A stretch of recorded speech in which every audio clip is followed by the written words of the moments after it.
headed to a project this morning, and I had some time in between listening to books and in between watching YouTube channels of the motivational speaking and other people doing great things out there. And I had the urge to make contact. One of the people that was very dear to my life, they helped me tremendously in teaching me a skill. And when I was 12 years old, I worked part-time in my brother-in-law's welding shop down in Springfield, Tennessee. I lived with my sister, and she helped me with school because I was homeschooled. And in the afternoons, I worked in the welding shop.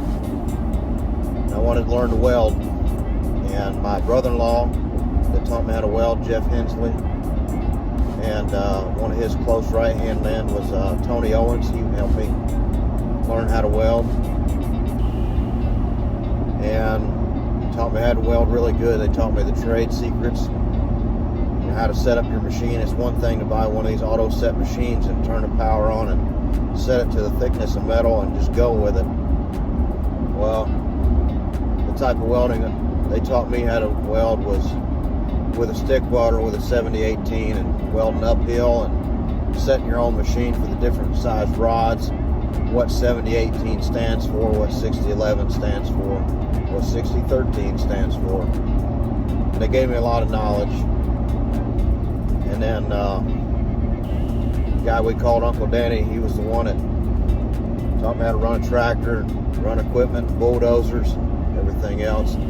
Taught me how to drive a semi, which is an old dump truck we drove around the field.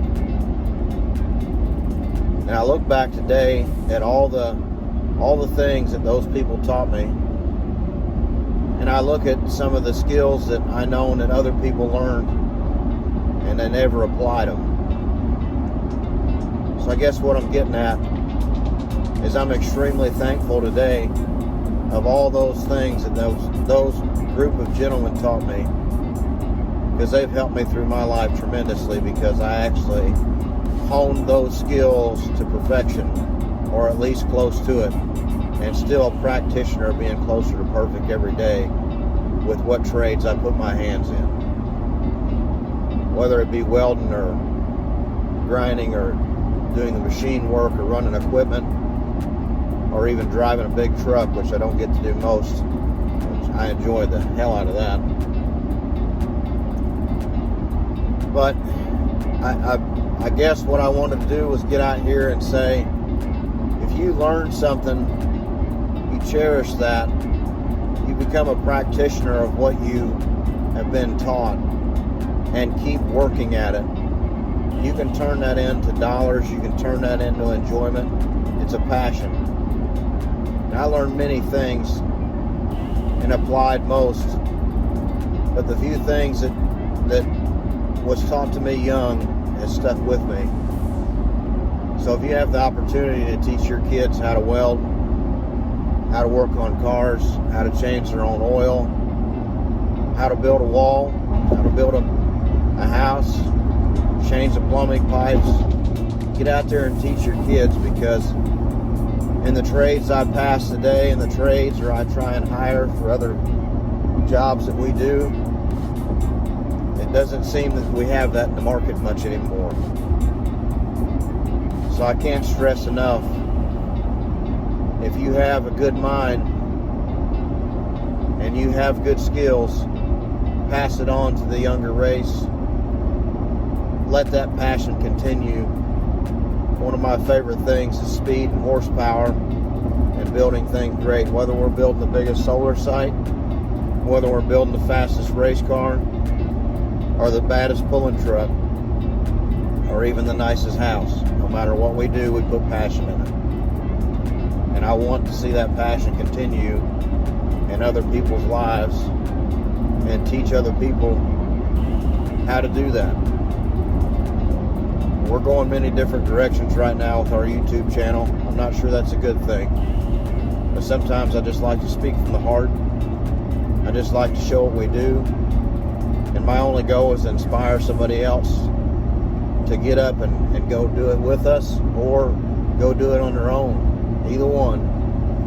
That's the goal. We find more gratitude in helping others, whether it just be a skill set or inspiration. We don't have millions of dollars to give, or even hundreds of thousands to give. At least not yet, but we're going to get there. Because I believe the greatest thing that a man could ever give or ever do would be give to someone else. And whether that be knowledge or inspiration or just a few words of motivation in the morning to get somebody inspired enough to jump out there and make the change, make the difference.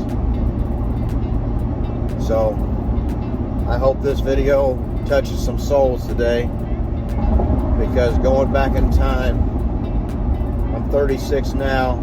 I was 12 years old then. From the time I was 12 to 15, I worked in that welding shop. And the memories I take with me today are surreal. And to speak with the man that taught me how to weld, I couldn't thank him enough. Now, it was up to me to keep practicing. And it was up to me to keep moving. It was up to me to keep putting my name out there, to keep challenging myself when somebody would call and they said, "We need this built. Do you think you can do it?" My answer is always absolutely. Whether I believe I can or I can't, I will figure out how to do it.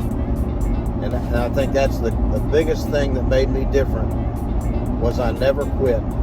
I never said I can't. I never gave up on anything. If somebody was going to do it, we were going to do it. If somebody else built that thing, then we can rebuild it. It was always the attitude, and the attitude's first. Believing in what anything you want to do in life, you apply yourself, you'll get there with anything. So I hope we can get some more subscribers so we can start touching more people. More subscribers, the more likes, the more comments, the more these videos will be seen by many more. And that's the goal. We want to inspire lives. So please like, share it, subscribe to it. Let's get this content out there. This ain't no fly by night. We're here for the long haul. Y'all have a great day.